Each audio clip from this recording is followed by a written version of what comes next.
వేసుకొని వేగనివ్వండి. ఇప్పుడు ఉల్లిపాయలు కంప్లీట్ గా బ్రౌన్ షేడ్ కి రావాలండి. బ్రౌన్ షేడ్ వచ్చేదాకా వేయించుకున్నాము.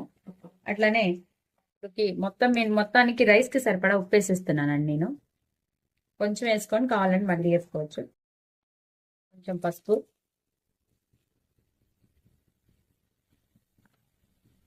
మొత్తం కూడా వేగనివ్వండి. చూడండి బాగా ఇదిగో ఇలా గోల్డ్ షేడ్ మొత్తం వచ్చేదాకా వేగనిచ్చేసుకొని ఇప్పుడు మనము దీంట్లో కొంచెము జీరా పొడి,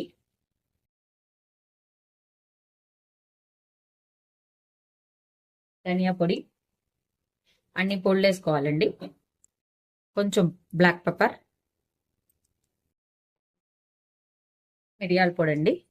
ఇవన్నీ వేసాం కాబట్టి కారం కొంచెం వేసుకోండి. స్పైసీని బట్టి కొంచెం కారం, కొంచెం గరం మసాలా. అందుకని అన్నం వండుకొని ఉంచుకున్నామండి. ఇప్పుడు ఆ అన్నాన్ని వేసేద్దాం, రైస్ మొత్తాన్ని కూడా.